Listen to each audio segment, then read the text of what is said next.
Are you someone who finds bustling environments, bright lights, and sounds overwhelming? You're definitely not alone. Many adults actually experience sensory overload where the flood of sensory information becomes way too much for our brain to handle. And that can be from crowded restaurants to noisy gatherings, and even simple stimuli can trigger the discomfort and stress.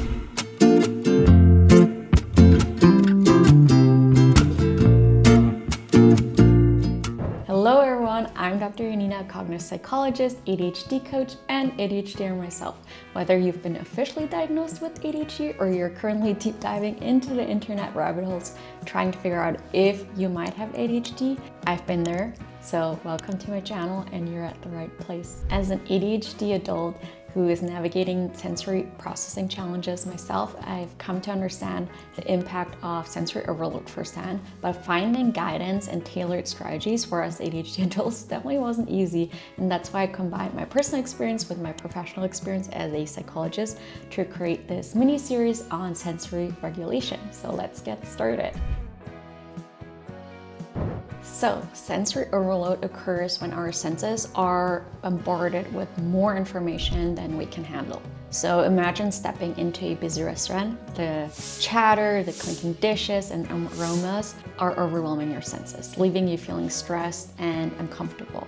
And this experience varies from person to person, but for many adults with ADHD and autism, sensory overload is unfortunately a frequent companion. For me, one of the worst places for sensory overload is when I walk into a department store.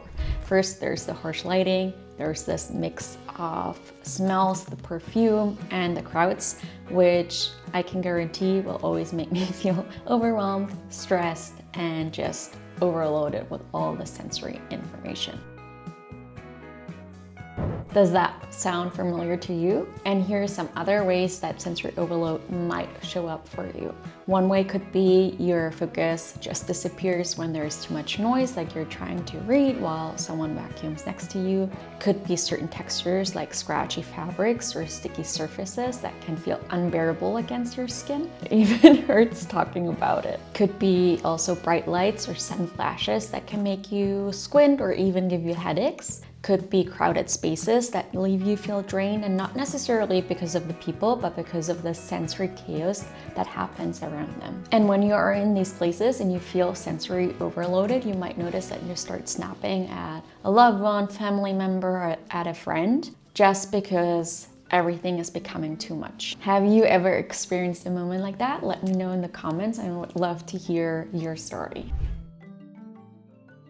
Once you finally understand what sensory processing challenges are and what they feel like, it's like putting on glasses for the first time because you suddenly see the world and yourself more clearly. And it's not about fixing who you are, it's more about understanding how your mind and body interact with the environment and finding ways to thrive in the environment. What can be very helpful is developing a mindful approach to your sensory needs. So this means paying attention to what overwhelms you and what soothes you. From there, you can then create a personalized roadmap to manage the sensory overload and build a life that feels more in balance and supportive, especially in these overwhelming moments.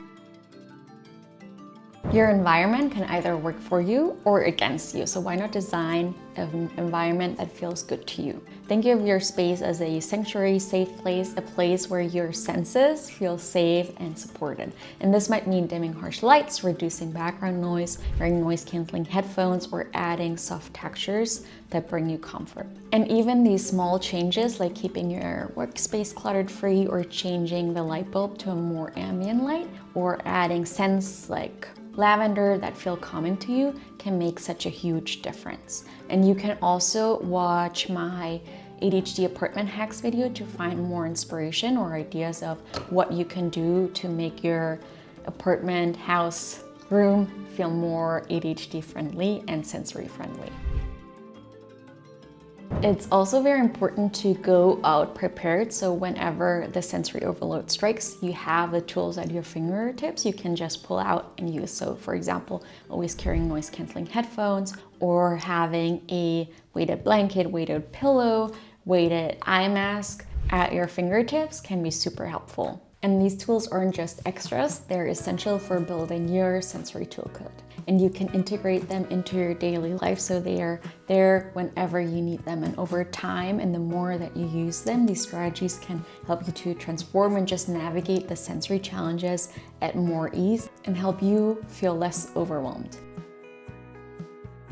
And sometimes the best way to manage sensory overload is also to just take a step back and let your nervous system breathe. So you could schedule a sensory downtime, and that definitely isn't a selfish thing to do. Oftentimes for us ADHDers or ASDers, it's actually essential. And in this sensory downtime, you could, for example, pull out a weighted blanket. You could step outside to just breathe in some fresh air and see the sun, or you could simply just close your eyes and just rest for a couple of minutes. Or you could sensory regulate yourself by putting, for example, your hands into cold water or hot water, or taking off your shoes and feeling the grass if you have a park nearby or even a garden. These would also be great techniques to, again, let your nervous system recharge and take a breather. Also remember that navigating the sensory challenges doesn't have to be a solo journey, and you can also connect with other people who understand what you're going through, which can be incredibly empowering. Whether that's commenting below this video and connecting to other people who get it, or talking to a friend who might also be experiencing sensory overwhelm, can be really helpful. And you might also come up with great ideas of what you can do to help yourself and create a better environment for you. I know that this sensory overwhelm and dysregulation can be incredibly isolating, so please remember that you're not alone on this journey, and there are resources and communities available to support you on every step of the way. Thank you so much for joining me today in this video. If you liked this video and it helped you, please share, like, and subscribe, and let's keep this conversation going and rewrite the narrative around ADHD. See you all next week. Bye.